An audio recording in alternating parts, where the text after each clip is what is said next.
So ikaw ba, bilang kailangan na nating sasabayan natin ng Gen Z, nasasabayan ba ng isang Ogie Alcacid? Tinatry ko sakyan. Merong mga bagay-bagay na hindi ko magets. Parang di nila maintindihan yun eh. Nakakatawa ba yun? Wala naman sense yung sinasabi niya.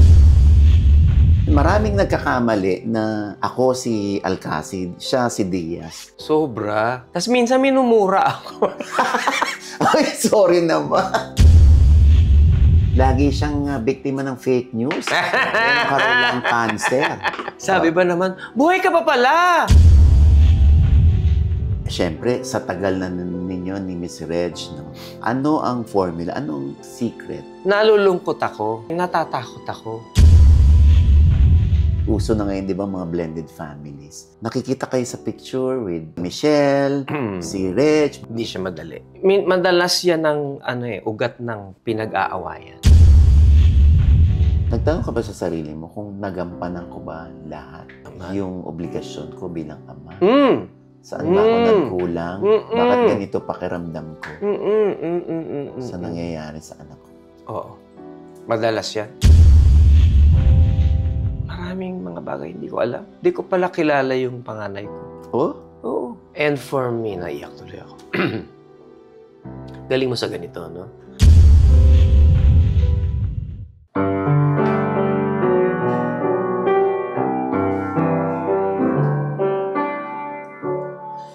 Nandito ako, umiibig sa'yo, kahit na nagduro ko ang puso.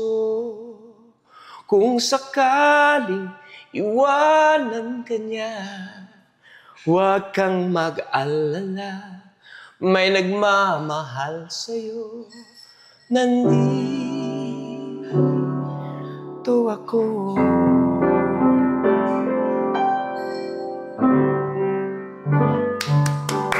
Galing. Hindi halatang lip-sync. Mahirap yung lip-sync yun. Ang aking tukayo, napakahusay na composer, singer, Mr. Ogie Alcacid. Wow. Ayan, Diyos ko. Isang karangalan para sa akin na ma-interview ng nag-iisang OG. At least ang mga OG ay mga kilala. Wow! Oo naman. Diba? Panahon ng mga OG ngayon. Diba? Oo. Kasi mga nga ang OG. Oo. Correct. So ikaw ba, tukayo, pag ito na isang OG, yung iba kasi parang ayaw nilang tumanda eh. Huwag mo na sa ipakilala. Tawagin mo na lang ako sa pangalan kong OG. Huwag ka na, Tito Ogie, Sir Ogie. Ikaw ba? Wala tayong magagawa eh. Ibiruin mo, si Darren, ang tawag sa akin, Tito Ogie. Katrabaho ko na yun, di ba? Pwede naman kuya, tito talaga, di ba? Wala tayong magagawa. Talagang yun na. At saka, sabi ko nga sa asawa ko, nag-uusap kami kanina, sabi ko, I guess in a way, relevant pa tayo. Kumbaga, ay kita tayo araw-araw, di ba? Andyan pa tayo. Parang di natin nararamdaman yung pagtanda. Pero ang totoo, matanda na tayo. Oo. Di ba? Parang ganun. Correct. So ikaw ba, bilang kailangan na nating sumabay sa Agos, sasabayan natin ng Gen Z, nasasabayan ba ng isang Ogie Alcacid? Tinatry ko sakyan, merong mga bagay-bagay na hindi ko magets. Lalo na yung pananalita nila. Hindi ko masyadong naiintindihan. Like, pag sinadarin sina AC, ganyan. Hindi ko masyadong naiintindihan. Pero, yung humor, ewan ko, naalala mo ba yung boy pick-up? Boy pick-up. Diba? Yung humor kasi nun. Diba walang kwenta yung mga sinasabi ko doon, diba? tapos, galing nun, boy pick-up. Parang yan ang humor ngayon ng mga Gen Z. Kung kaya, napapansin ko sa TikTok or sa Instagram, pinopost nila yung mga lumang segment ng bubble gang, ng boy pickup, gano'n. Kasi nung araw, parang di nila maintindihan yun eh. Nakakatawa ba yun? Nakakatawa ba yun? Wala naman sense yung sinasabi niya. Nung araw kasi sa atin nakakatawa. Pero ngayon, parang ikaw mismo, nakokornihan ka na sa ginawa mo nung araw.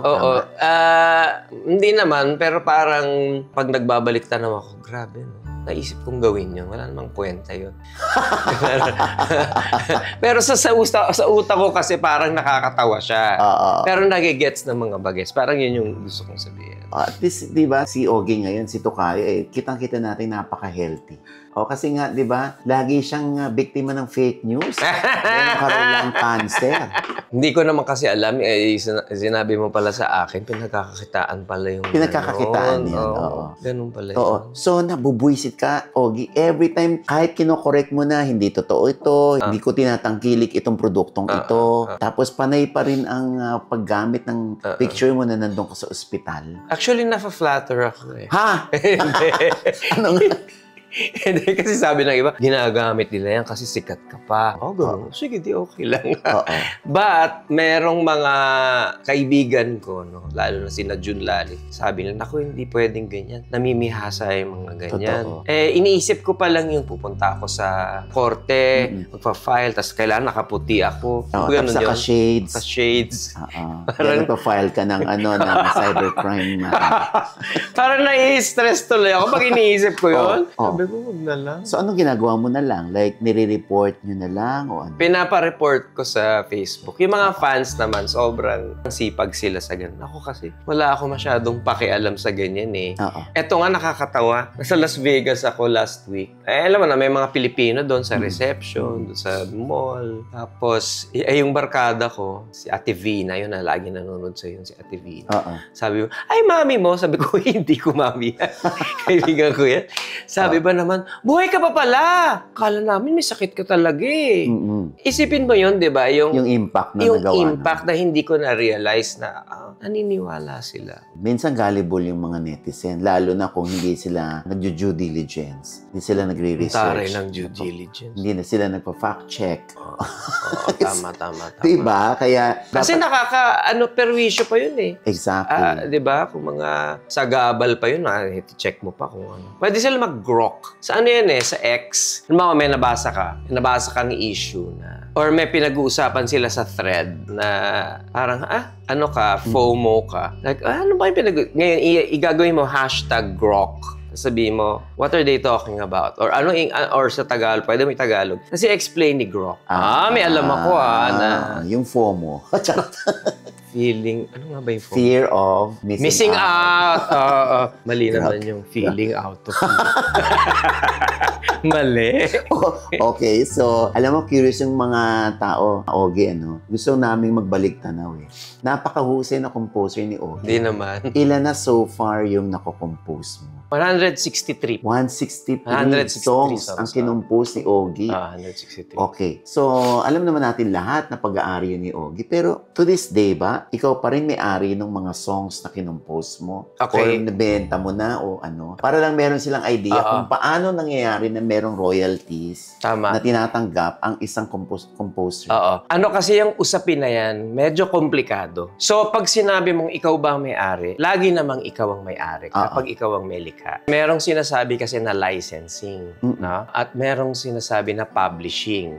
Na halimbawa, ginawa mo yung kantang Si Ogie Diaz ay sikat. Halimbawa, ganyan ang title, no? Tinapos mo. Ngayon, pwede mo namang hindi na yon i-assign sa isang publisher. Or pwede kang mag-self-publish. So, ngayon, pag kumuha ka ng publisher, parang manager yun. Si publisher, mina-manage niya ngayon yung mga kanta mo. So, meron kayong hatian. Madalas 80-20, 70-30, gano'n. In favor of you. Of the composer. Okay. Ngayon, sa'yo pa rin yun. Ito lang si publisher ang naglalako. So, in essence, sa'yo pa rin yun.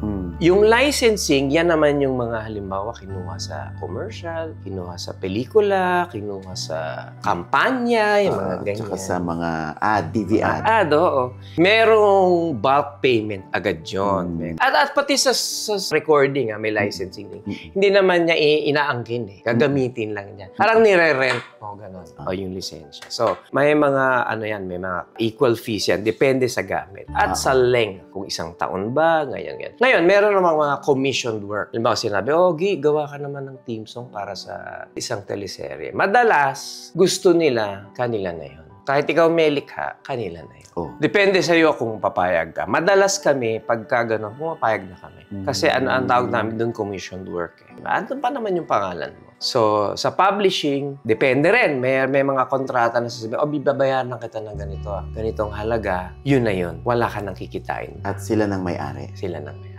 So, pero andun pa rin ang pangalan. Kaya medyo komplikado siya eh. Depende siya sa kung paano mo ilalako yung kanta mo. Maraming paraan kung paano mo pagkakakitaan yung kanta. Kaya bang mabuhay ng royalties ang isang Ogie Alcacid kung sakali na siya ay magre-retire sa showbiz? Oo naman. Pero syempre, hindi ka pwedeng maluho. Kung, di ba? Kailangan simpleng pamumuhay ka. Dahil, yan panapanahon. May mga panahon kasi na, ay, biglang sumikat yung kanta mo So, makikita mo, sisipa ngayon yung lahat sa Spotify, sa YouTube. Na lahat yan, minomonitor ngayon either nung publisher mo o nung sinasabi nating aggregator. Yung aggregator, yan yung mga naglalako sa mga streaming platforms. Ngayon, may mga panahon naman at talaga namang walang nangyayari sa kanta mo. May mga panahon ganun. So, kailangan meron kang disiplina sa pamumuhay mo. Kaya yung ibang songwriter, may mga sideline. Sa totoo lang, mas malakas pa rin kumita ang performer, ang singer. Pero kung songwriter ka lang todo, ang feeling ko, kaya naman kumita. Pero kailangan medyo matalino ka lang sa pamumuhay. Ngayon, yan sa panahon ngayon. Pero nung araw, kita mo yung mga tulad ni na mga Eagles, yung mga Beatles, yung mga Michael Jackson, yung mga ganyan. Hindi sila nagko-concert, di ba? Kasi yung nakikita nila sa royalties nung araw, dahil may binebentang physical tulad ng plaka, cassette, CD, ganyan, talagang may pera. So, hindi nila kailangan mag-tour, hindi nila kailangan mag-concert ng pagkarami-rami. Baliktad Ko-concert sila para ma-promote nila yung plaka tapos pahinga. Kasi royalties na. Ngayon baliktad na. Napansin mo, lahat ngayon ng mga international artists, napapanood na natin. Dahil, kumpara sa noong araw, mas maliit na ngayon yung kita. Kaya nauso ngayon yung maraming mga OG na songwriters, nililist nila yung bulk ng kanilang catalog. Maraming mga sikat na singer-songwriters sa States, sa England, pati na rin dito sa Pilipinas, na nililist nila yung mga kanta nila sa mga publishers for a number of years, tapos babalik sa kanila. Nauso yun. Kasi parang sa mind nila parang, nasa akin nga itong catalog na to, hindi ko naman napapakinabangan dahil, di ba, hindi naman ako laging in touch sa mga producer, gano'n. Punta na ako doon sa professional, kayo na bahala magbenta. Tapos balik nyo lang sa akin pagka kumita na kayo. At napanood ko nga si Ogie. Sobra kang proud na naririnig mo at pinanonood mo yung kanta mo kay Rob Daniel doon sa Araneta ba yun? At sobrang giliw na giliw yung mga tao. Tapos hanggang sa TikTok, yun, piniplay na yung song na yan. Ginagaya na nila yung version ni Rob Daniel. Anong pakiramdam ni Ogie that time? Gusto ko yan, yung kausabi ko yung si Ogie in the third person. Gusto ko yun kasi hindi ko ginagawa yun. Alam mo kasi si Ogie. Diba? Hindi.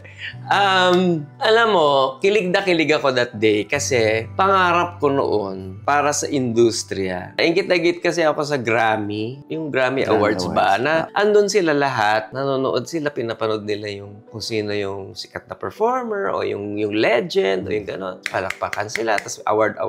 Parang sa atin, walang ganun talaga. Dahil unang-una ang mahal, di ba? Minsan naman meron, like Awit Awards, di ba? Kudos sa Awit Awards na gagawa nila yon. Pero madalas, madaming absent, di ba? Yung parang hindi compulsory na mag-attend. Isa pa, yung ang ganda tingnan na ang daming fans. Oo. Yung hindi, kasi dati yung mga inattenda na, kami lang talaga yun nandun.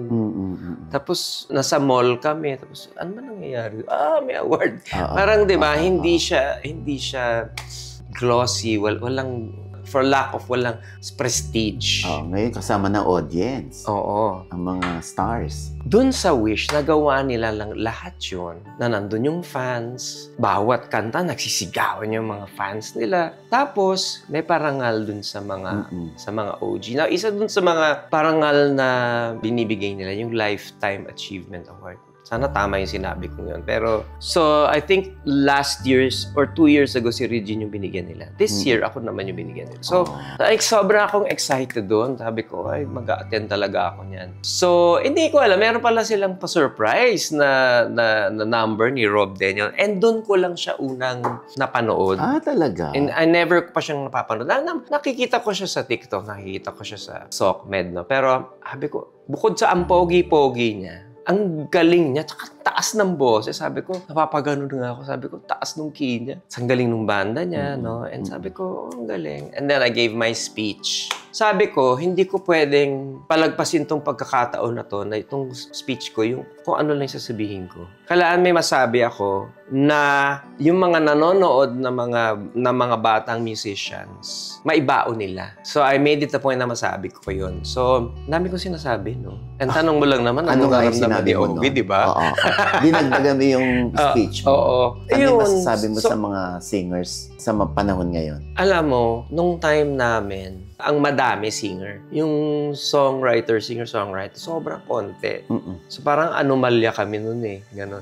Ngayon, naglipa na. Ngayon, halos lahat na singer-songwriter. So ako parang, ang galing naman, nakakatuwa. So ang daming magaling, ang daming gumagawa ng mga kanta na nabibilib ako. So ako yung sobra akong proud, sobra akong tuwan-tuwa sa kanila. Ay, asawa ko yun. Oo nga, narinig ko nga si Miss Reg. Ayun. Oo. Sobra akong proud sa kanila. Kasi iniisa-isa ko silang kinikilala, tapos natututo rin ako sa kanila. Yung parang you don't stop learning. Hindi pwede. Kasi pag feeling mo, marunong ka na, magaling ka na. Lalo na sa panahon ngayon. Iba kasi sila magsulat. Yung words na ginagamit nila, iba. Yung mga akorde nila, yung tempo, yung daloy ng lyrics. Iba eh. Magkaiba talaga. So, ano masasabi mo sa panahon ng mga composers ngayon, yung mga lalo na yung mga bata, yung iba may mga double meaning yung lyrics, may kabastusan na, parang mas tinatangkilik yun, lalo na sa TikTok. Oo nga, no? Dadaanan ko naman yung iba. Hindi ako mahilig talaga sa ganun. Noon pa man, hindi ako masyadong nahilig sa kanta na may kabastusan. Wala sa sarili kong kultura yon. Ako sana, parang dapat meron din tayong pamantayan din siguro, no? Ano ba ang tawag dyan? Yung sinesensor, ganyan. Kasi kahit papaano, tayo naman bansang Katoliko, di ba? May sense of decency rin naman sana tayo na kailangan pangalagaan. Hindi ba yun nila sinesensor o nilalagay with explicit lyrics, ganon? Oo, yung iba kasi, Pero, alam mo, Oji, ako naman, meron akong napapanood na mga video, mga kanta na may mura, pero ramdam ko yung mura eh. What do you mean? Tama lang na nagmura? Hindi basta isiningit? Medyo. Hindi lang basta isiningit sa kanta? Kasi tungkol sa kabuhayan nila eh. Tungkol sa nararamdaman nila. Meron akong napanood ang Moro something eh. Sobra akong nabilib. Sino singer? Grupo sila eh. Ang pangalan nila,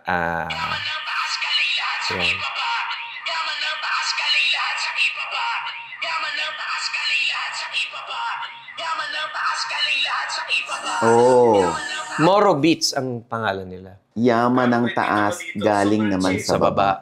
Yung isa nilang kanta, galit talaga. Sobrang galing. Ito. Ang mga buhay ay mahal naming tunay.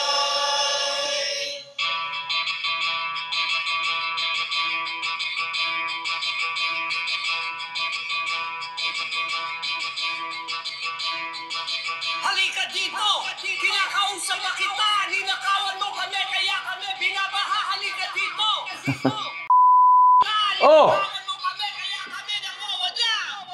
So yun, naman, nagmura siya. Grabe.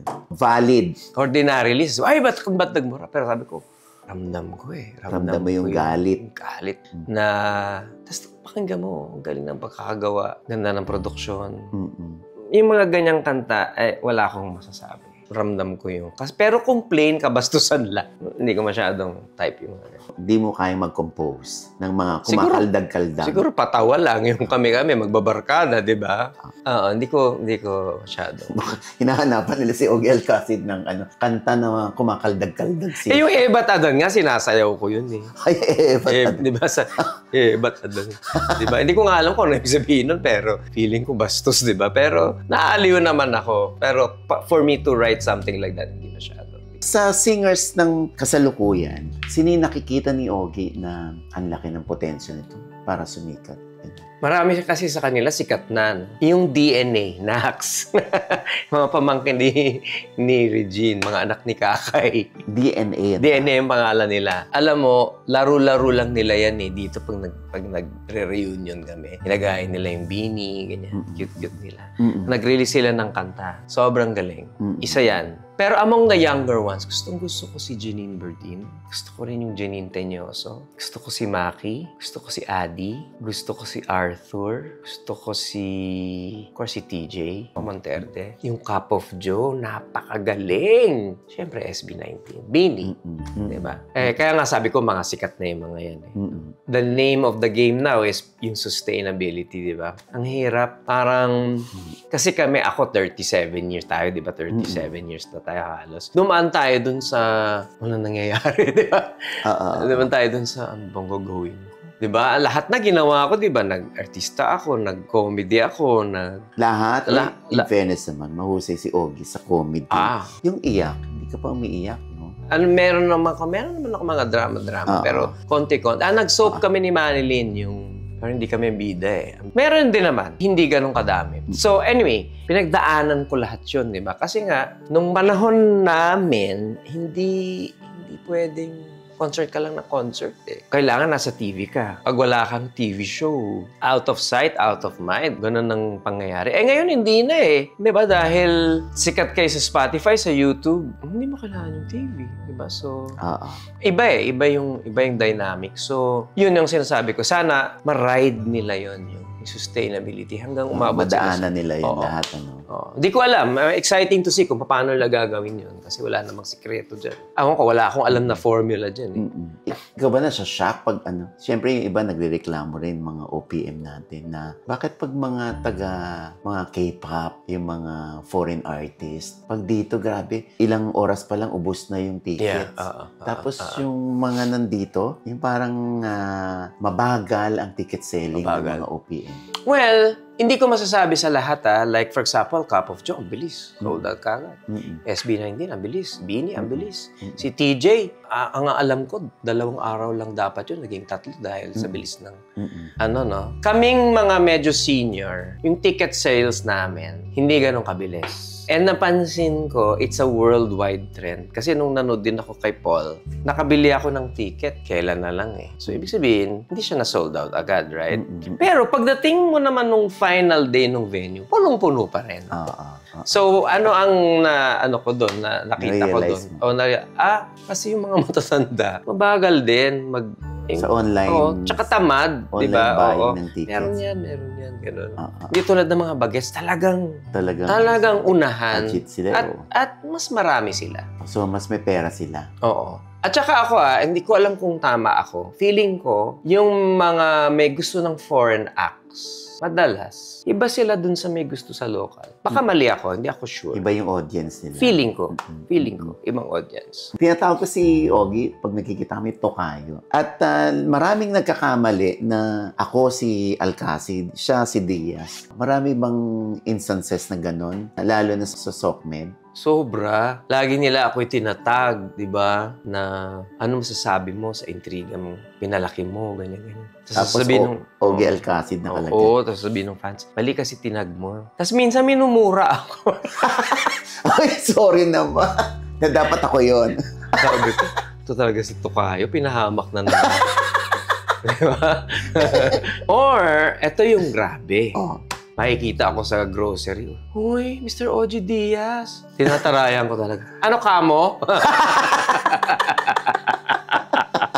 Pero, di ba? Flattered naman ako ang isang Ogie Diaz. Hindi. Pareho naman kami nagsimula ni Tokayo. Kaya naman, pareho rin tayong yumabong. Hindi yumabang, yumabong. Ganda nun, Isang letter lang, iba na yung ibig sabihin, Oo, at ang importante, hindi ka naman naiinsulto na no. Ako na naman ang... No. Tatatawa na nga lang ako. Di ba sabi ko nga sa'yo, may nag-text sa akin na si Liza pa yata yung alaga mo nun eh. Magkano ba si Liza? Sabi ko, bakit tinatanong sa akin, magkano si Liza?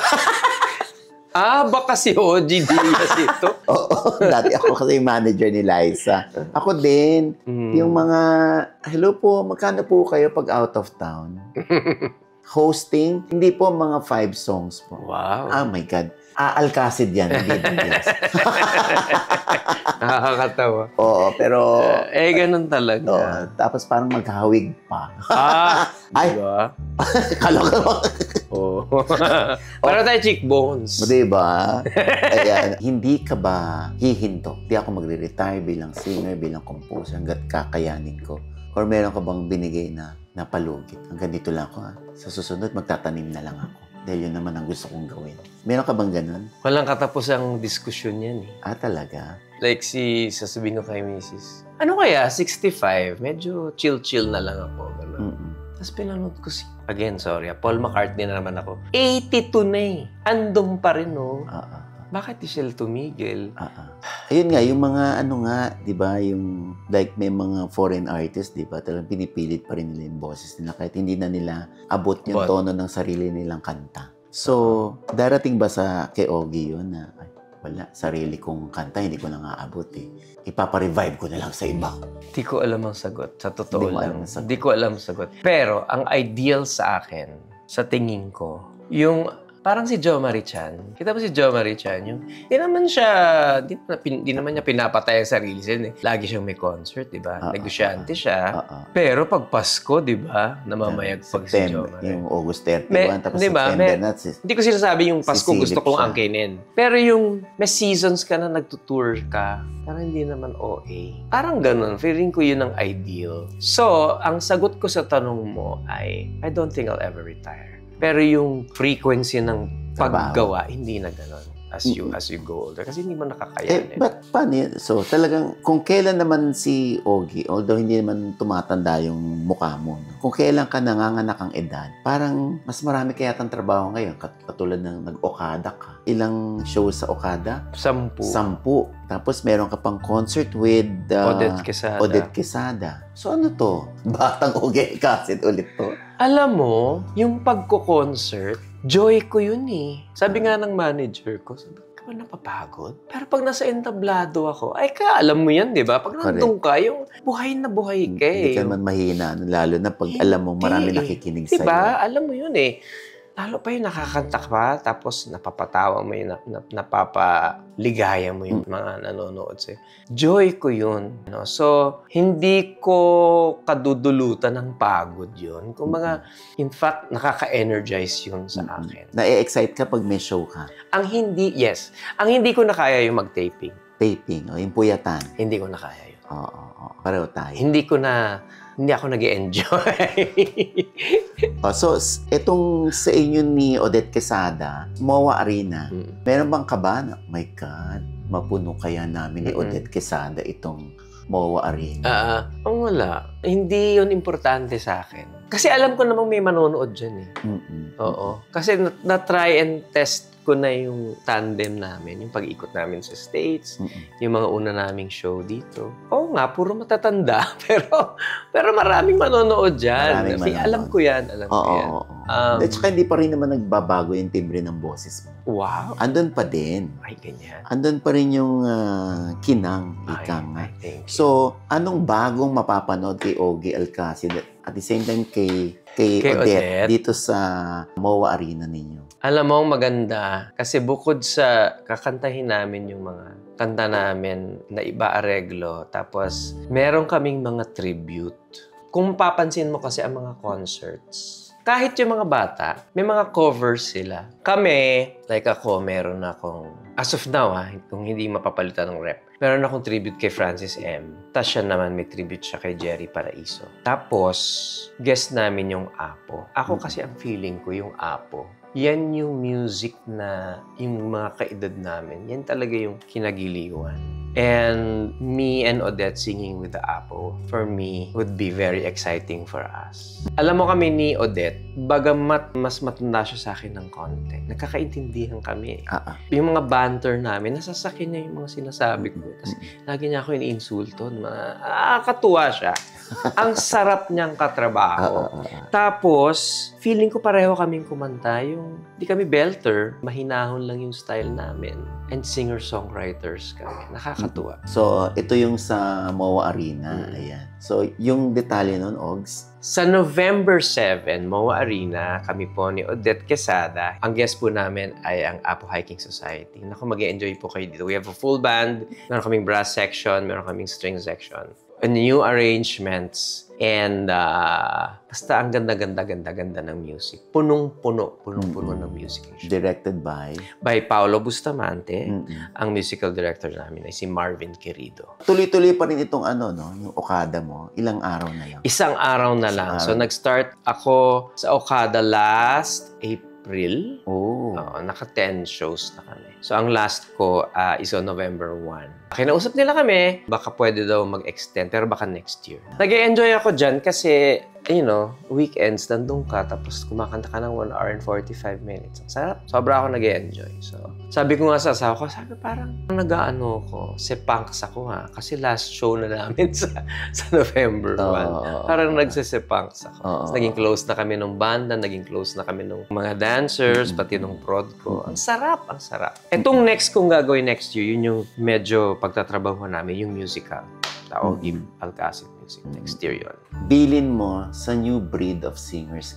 Oo. Ang mahalaga, alamin mo kung saan ka magaling. Kasi ang performer, kanya-kanya yan. Merong entertainer, merong singer-songwriter, merong singer, merong mag-gimmick.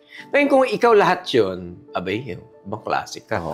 Superstar ka nun, di ba? Pero hindi lahat may nabibiyayaan nun eh. So, alamin mo kung saan ka doon. Tapos, i-enhance mo yun. Kasi kung susubukan mong gawin lahat na medyo hilaw yung ibang parts, magsasuffer, feeling ko, yung hindi naman yung career, pero yung kung saan ka magaling. Huwag mong itipirin yung kung saan ka magaling. Correct. Kung saan ka magaling, doon ka bumongga. No? Ako sa career ko, ang alam kong strength ko was the writing songs. Yung boses ko, wala akong panama sa mga Gary Martin or Eric or sila talaga pag narinig mo, wow. Super singers sila talaga. I mean, hindi ako nagpapakorny dito. Alam ko lang talaga. I sing in a certain way na ako lang yun.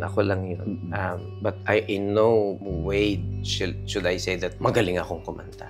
Pero sa songwriting, doon ako nag-focus talaga. Doon ako nag-focus ng energies ko. Tapos, yung pag-perform, in-enjoy ko, natuto ako. Inaral ko. Paano ba ako magre-react sa kumawa? Hinekel ka. Paano ko ba hihilahin yung tao para manood sa akin? Ibang art yun eh. So, yun. Kailangan patient ka. Kasi hindi yan nakukuha sa isang taon. Kung pang isang taon lang yung pasyensya mo, baka hindi ka magtagal. Kailangan hanggang nasa edad ka na namin, nandun ka pa rin. Lagi ko naririnig yan sa mga kaibigan ko, parang hindi na gutom. Itong karir na ito, patagalan ito eh. Andun pa rin yung, importante, yung hunger, yung passion. Siyempre, sa tagal na ninyo ni Miss Reg, ano ang formula? Anong secret? Nalulungkot ako. Natatakot ako. Na-post ko. Ang pangit tingnan talaga. Aminado ako, minsan hindi ko naiisip. Uso na ngayon, di ba, mga blended families. Nakikita kayo sa picture with Michelle, si Reg. Hindi siya madali. Madalas yan ang ugat ng pinag-aawayan. Nagtanong ka ba sa sarili mo kung nagampanan ko ba lahat yung obligasyon ko bilang ama? Saan ba ako nagkulang? Bakit ganito pakiramdam ko sa nangyayari sa anak ko? Oo. Madalas yan. Alam mo, paglaki ng mga batang yan, susumbatan ka niyan. Diba? Sabihin niya, di ka naman naging tunay na ama. Wala ka naman. Maraming mga bagay hindi ko alam. Hindi ko pala kilala yung panganay ko. Oo. And for me, naiyak tuloy ako. Galing mo sa ganito, no?